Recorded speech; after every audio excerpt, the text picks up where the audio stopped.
उत्पादकांनी जीवन आणि आरोग्याला अपायकारक किंवा मालमत्तेला धोका निर्माण करणाऱ्या वस्तूंचे उत्पादन व विपणन करू नये.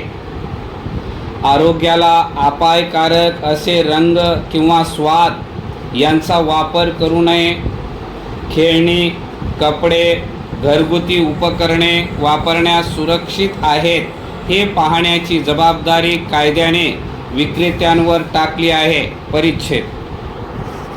वस्तूंची गुणवत्ता, प्रमाण, क्षमता किंवा उत्पादनाची तारीख, वस्तू उत्पादनासाठी वापरलेले घटक इत्यादी माहिती आणि अनुचित प्रथेपासून अथवा जाहिरातीपासून संरक्षण मिळवण्याचा प्रत्येक ग्राहकाला हक्क आहे.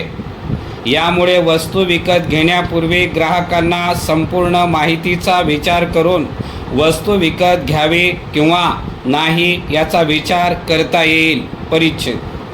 ज्या ठिकाणी बाजारात स्पर्धा आहे त्या स्पर्धेतून ठरणाऱ्या विविध वस्तूंची किंमत जाणून घेण्याचा ग्राहकांना अधिकार आहे.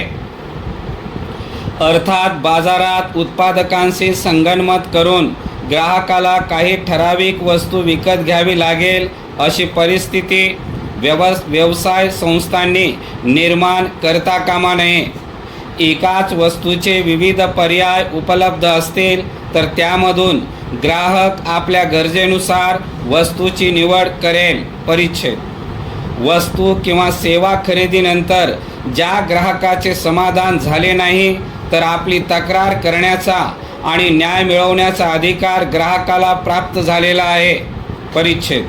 ग्राहकांच्या दृष्टीने हा हक्क फारच महत्त्वाचा आहे. ग्राहकांच्या आवश्यकतेनुसार वस्तू अगर सेवांचा पुरवठा करण्यात आला नसेल तर त्यांना योग्य ती नुकसान भरपाई मिळेल किंवा वस्तूंची दुरुस्ती करून अगर बदलून घेता येईल. वेळ पडल्यास विक्रेत्यांनी ती वस्तू परत घेऊन ग्राहकांचे पैसे परत दिले पाहिजे अशी तरतूद कायद्यात आहे. परिच्छेद. जी वस्तू ग्राहक विकत घेतात त्यासंबंधी उत्पादकाने किंवा विक्रेत्याने ग्राहकांना संपूर्ण माहिती असताना ज्या वस्तू गुंतागुंतीच्या आहेत किंवा मौल्यवान आहेत अशा वस्तूंच्या बाबतीत प्रशिक्षण देण्याची जबाबदारी वस्तू अगर सेवा पुरविण्यावर कायद्याने टाकण्यात आलेली आहे. परिच्छेद.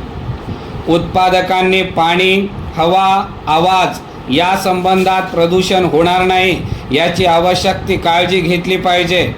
ग्राहक संघटना देखील असे प्रशिक्षण ग्राहकास देऊ शकते की जेणेकरून त्यांना आपल्या हक्काची जाणीव होईल. परिच्छेद.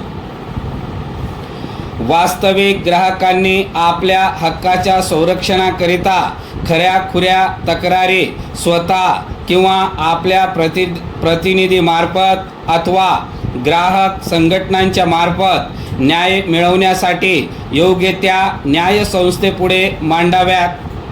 अनेकदा आपल्या तक्रारी क्षुल्लक आहेत असे मानून ग्राहक त्यांची दखल घेत नाहीत, परंतु संपूर्ण समाजाचा विचार करता तक्रार कितीही किरकोळ स्वरूपाची दिसत असली तरी तिची व्याप्ती फार मोठी असू शकते. म्हणून ग्राहकांनी स्वतः किंवा ग्राहक संघटनेच्या मार्फत तक्रारी संबंधित योग्य न्याय मिळवण्यासाठी तत्पर असणे हे महत्त्वाचे आहे. यासंबंधी शहरी आणि ग्रामीण भागात ग्राहकांमध्ये जागरूकता निर्माण करणे आवश्यक आहे.